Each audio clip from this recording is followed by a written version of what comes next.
harmonização. Nós não queremos nada de diferente do que as outras pessoas esperam também. Comunidade de terreiro é um espaço de dignidade, de benfeitoria. Religião é aonde a pessoa coloca a sua fé. Então, umbanda, candomblé, tambor de mina, catimbó é religião. E se alguém acha que nós não temos o direito, nós temos que ir à lutar com unhas e dentes, como dizia meus antepassados, para nós chegarmos lá.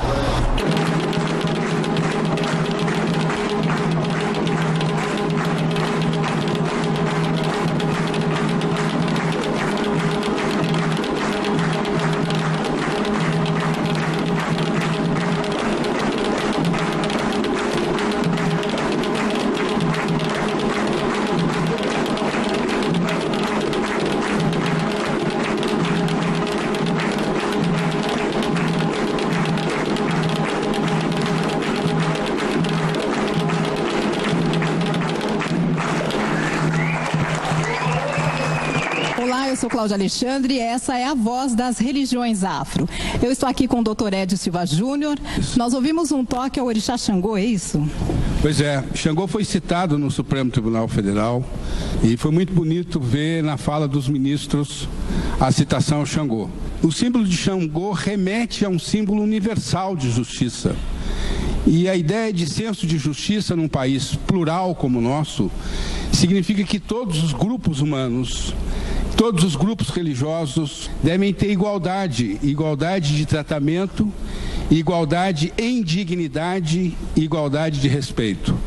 Portanto, todas as vezes que nós, povo de Axé, nos reunimos, que nós nos indignamos contra a injustiça, todas as vezes que nós denunciamos a intolerância religiosa, nós estamos reverenciando e estamos honrando o legado de Xangô.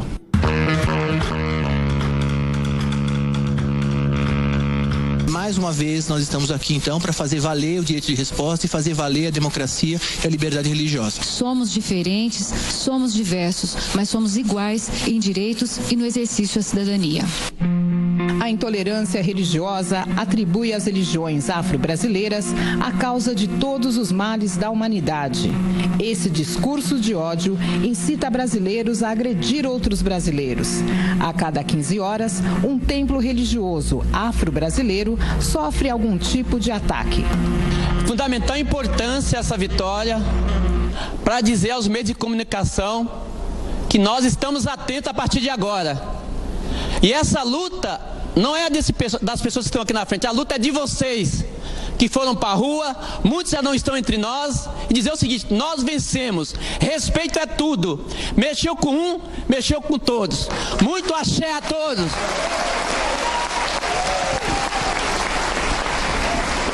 Em 2003, houve uma manifestação na Avenida Paulista de muita saudosa memória e eu gostaria de saber, Paulo Mansur, quem esteve lá em 2003? Quem esteve lá? Olha que maravilha, o tanto de pessoas estiveram lá. E eu queria falar com Mãe Carmen de Oxum. Queria ver minha mãe, primeiro de tudo, sua bênção. Segundo de tudo, o que a senhora achou daquele dia? Quais as lembranças que a senhora pode trazer para a gente daquele dia? As lembranças são extremamente fortes, me volta ao passado, me volta a sentir saudade de pessoas que lutaram bastante, que fizeram muito para que esse dia também acontecesse.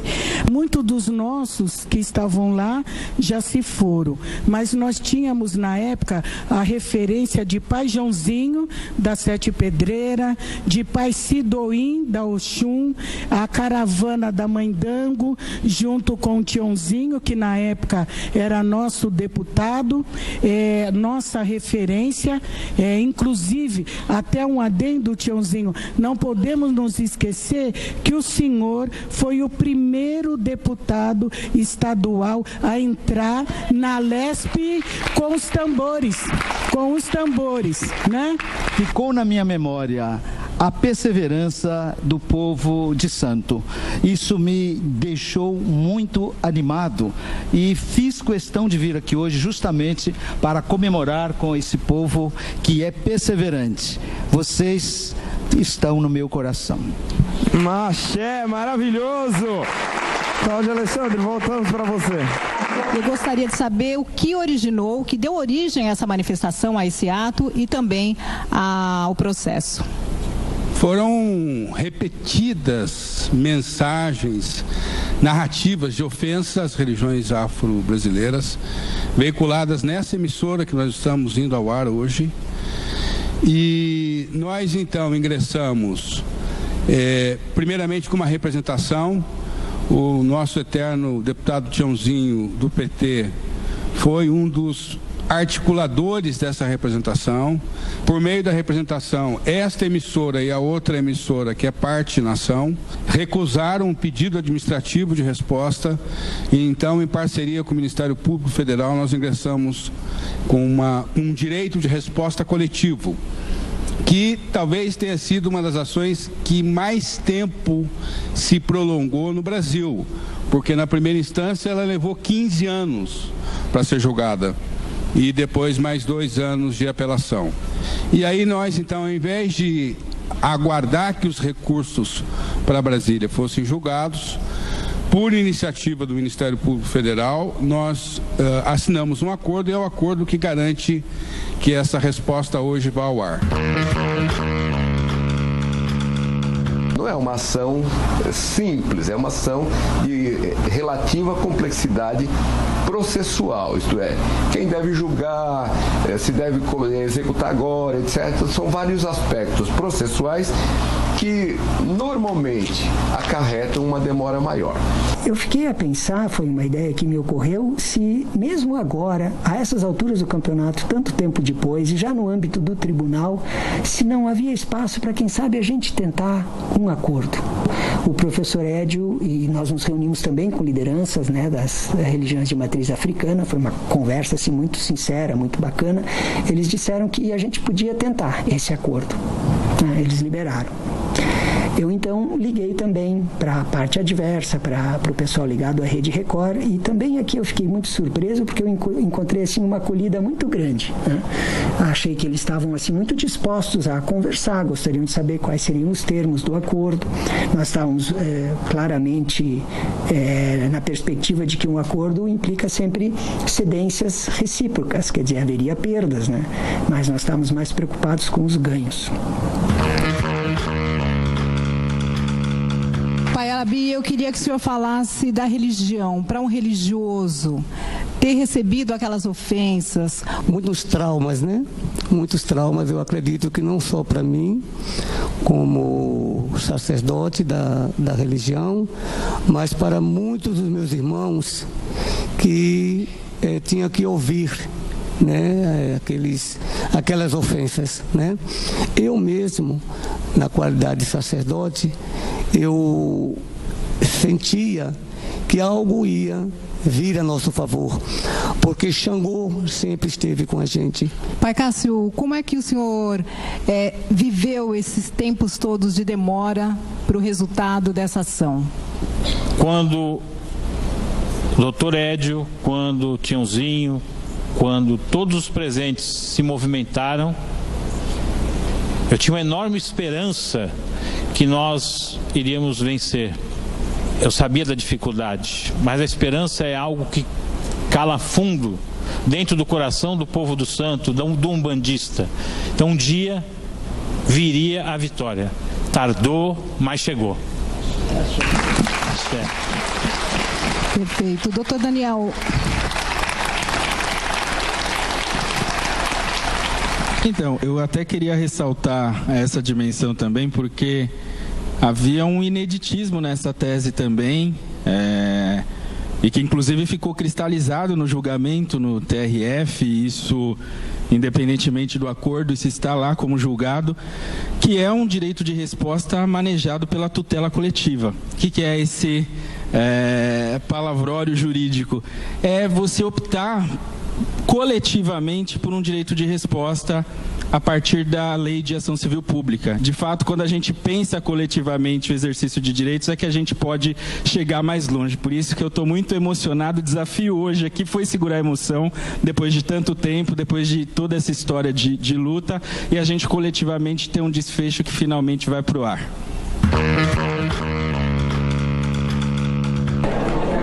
polícia corria atrás e descia o couro em quem era da Umbanda ou Candomblé, né? Nós não podemos retroceder nas conquistas e nos direitos. O mundo atual exige de nós determinação, disposição de luta, no sentido de não permitir nenhum retrocesso, nenhum passo atrás na proteção do direito à vida e na garantia da liberdade religiosa. Nós estamos pedindo que vocês nos conheçam para depois vocês saberem o que falar sobre a nossa religião. Venha perguntar para nós que vocês vão saber que a nossa religião é tão boa quanto qualquer outra. Axé. Doutor Edio, havia alguma possibilidade de não ganhar a ação?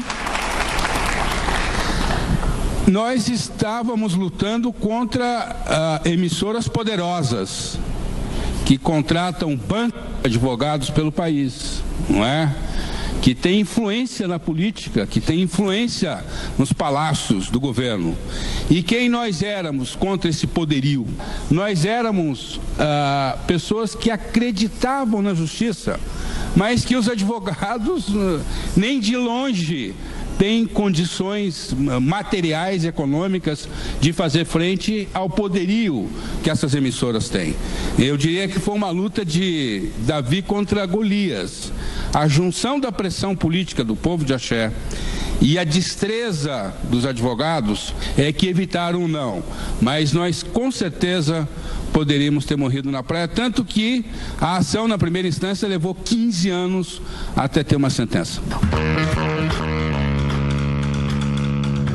Obviamente, a pessoa que não se sente contente com a decisão judicial de primeira instância sobe para o tribunal e assim sucessivamente. Nós achávamos que eles estavam dentro do direito, mas você veja bem, nós discutimos liminarmente 13 anos. Esse processo desceu da maior corte do Brasil, voltando para a primeira instância para julgar mérito. Mérito ganhamos também. Subimos para o tribunal, fizemos sustentação oral no Tribunal Regional Federal aqui de São Paulo, ganhamos também por votação unânime. Foi assim um sucesso. E dali para cá achávamos que mais um recurso para a mais alta corte iria demorar muito, porque essa ação é uma ação que diz respeito à nossa religião, a Umbanda e o Candomblé.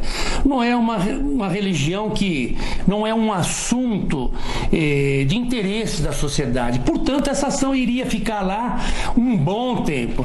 Então nós procuramos fazer um acordo, tá entendendo? E por fim a essa demanda. O que explica essa extensão, esse longo período de espera para essa solução, para que a gente esteja agora vivendo esse direito de resposta? As emissoras utilizaram todos os recursos processuais possíveis para postergar a decisão.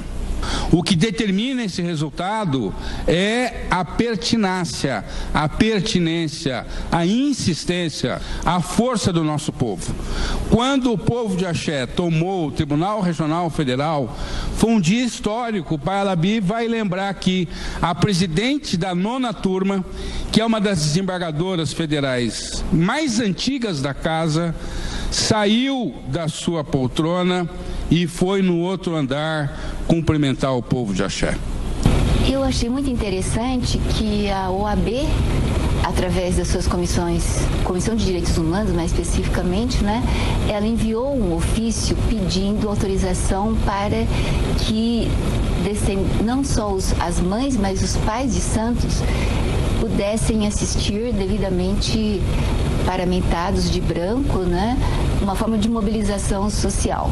Isso foi autorizado pela presidente e eles ficaram num auditório, não no próprio recinto do julgamento, mas com telões, e foi um momento histórico. A gente considera isso como um movimento histórico, aqui no tribunal também, né? É interessante nesse processo que ele permite um enfrentamento de várias questões constitucionais, né? A liberdade de expressão, o direito à imagem, o direito à honra.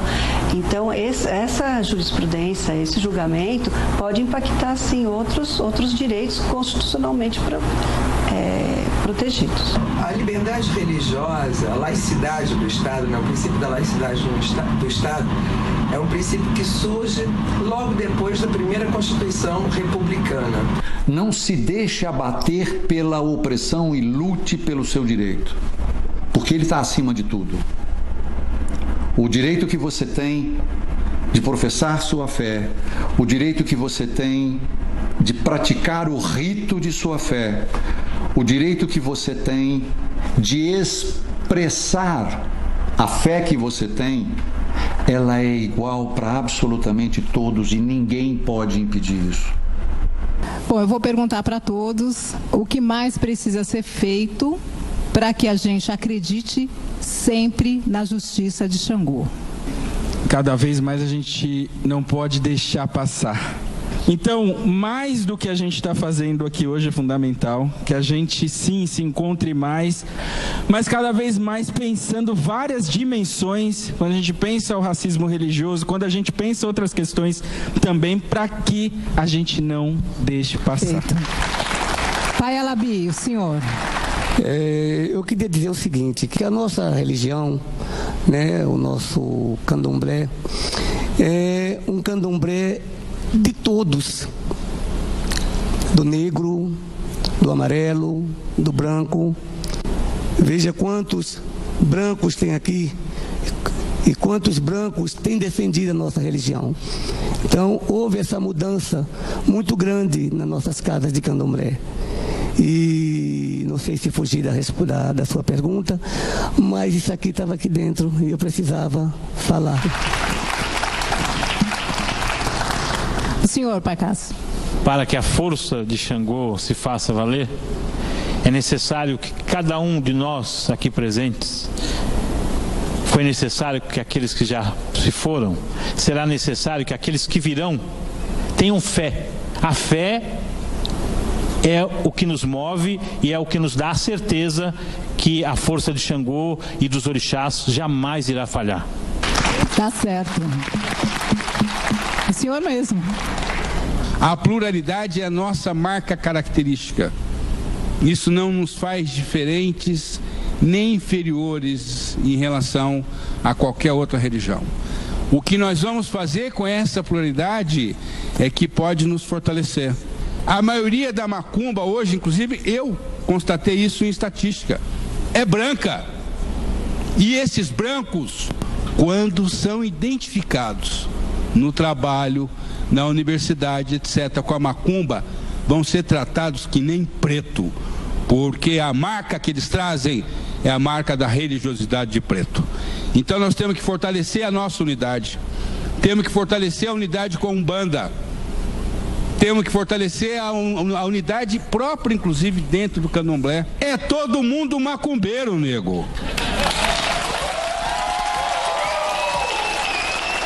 Eu quero agradecer ao Pai Cássio, Pai Alabi, Dr. Daniel, Dr. Edio Silva Júnior. Eu agradeço a oportunidade, parabenizo, porque também fiquei orgulhosa, porque eu também sou uma sacerdotisa de Umbanda e porque os meus filhos, o meu povo também esteve sofrendo junto. Obrigada, gente. Boa noite, bom descanso. Obrigada. E tem mais religião afro. Nos próximos programas... Não é só a violência das pedras que são jogadas na rua, no xingamento, a perseguição de se um artista se fala, eu sou de orixá. O sino da igrejinha faz Belém, blém, blão. O sino da igrejinha faz Belém, blém, blão. Religião é aonde a pessoa coloca a sua fé. Então, Umbanda, Candomblé, Tambor de Mina, Catimbó é religião. E dentro dessa cultura, nós temos muitas iás e babás que protegem as escolas de samba.